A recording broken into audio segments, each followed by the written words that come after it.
And good day. It's time for chapter 2 of our St. John's Gospel Challenge. Now, as you recall, last time Jesus was just telling Nathanael that he's a truth teller and that it wasn't his own knowledge that told him, he believed Jesus was the Son of God just because he told him that he saw him under a fig tree. Okay, well, chapter 2 starts off 3 days after those events, and they all go to a wedding feast in Cana of Galilee. Mary, the mother of Jesus, was also invited, and together with him and his disciples, while they were celebrating, the wine ran out, and Mary, the mother of Jesus, hurried over to her son. And Mary says, "The host stands on the brink of embarrassment. There are many guests, and there is no more wine." "Dear woman," Jesus says, "it is not our problem that they miscalculated while buying wine and inviting guests. My time has not arrived." But she turns to the servants and says, "Do whatever my son tells you." He clearly tells her that he doesn't want to get involved, but she gets him involved. That's what a mother does. And of course you got to listen to your mama, even when you are the Son of God who takes away the sins of the world. So in that area there were 6 massive stone water pots, and each could hold 20 to 30 gallons. They were typically used for Jewish purification rites, and Jesus' instructions to the servants were clear. Fill each water pot with water until it is ready to spill over to the top. Then fill a cup and deliver it to the head waiter. They did exactly as they were instructed, and after tasting the wine, the head waiter couldn't figure out where such wine came from, even though the servants knew. And he called over the bridegroom in amazement. "This wine is delectable," said the head waiter. "Why would you save the most exquisite fruit of the vine? A host generally serves the good wine first, and then when his inebriated guests don't notice or care, he serves inferior wine. You have saved the best and held back the best for last." Jesus performed this miracle, the first of his signs, in Cana of Galilee. They did not know how it happened, but the disciples and the servants witnessed this miracle, and their faith blossomed. I guess I really don't understand why that is, but of course, if you do, that's what the comment section is for. So we're like I say, we're learning together here. Okay. Jesus then gathered his clan, his family members and disciples, for a journey to Capernaum, where they lingered several days.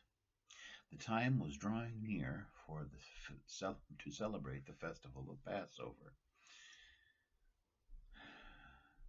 which commemorated when God rescued his children from slavery in Egypt. So Jesus went to Jerusalem for the celebration. Upon arriving, he entered the temple to worship, but the porches and colonnades were filled with merchants selling sacrificial animals such as doves, oxen, and sheep, exchanging them for money. Jesus fashioned a whip of cords and used it with skill, driving out animals. He scattered the money and overturned the tables, emptying profiteers into the house, from the house of God, rather.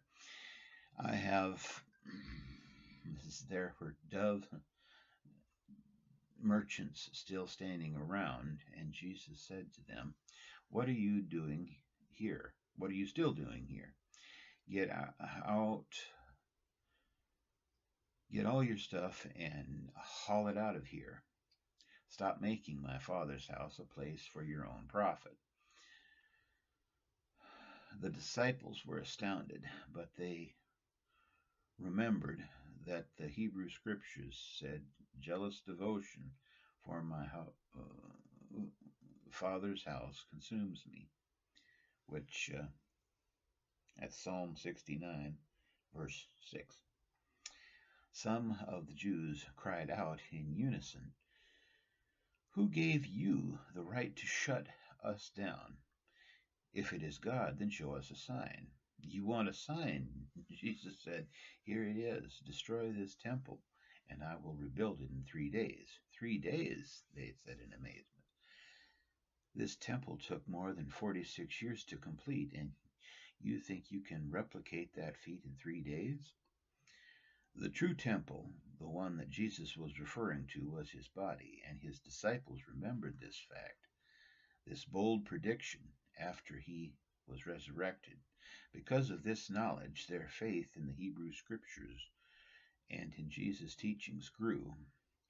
During the Passover feast in Jerusalem, the crowds were watching Jesus closely, and many began to believe in him because of the sign he was doing. But Jesus saw through to the heart of humankind, and he chose not to give them what they requested. He didn't need anyone to prove to him the character of humankind. He knew what man was made of. I'm not exactly sure what that means, but that is the end of chapter 2. Uh, in several places in the Gospels, he complains about the lack of faith that he has to deal with, and so maybe that's part of it. I guess we'll find out as we progress, and I hope you all are enjoying this, learning something. I don't know who you are, uh, and of course, as with all of the videos I make here, just tell me all your thoughts, and well, we're gonna. I don't know when we're going to do this again, but chapter 3 is coming up, and we're going to do that some other time. So until then, God be with you and do the best you can.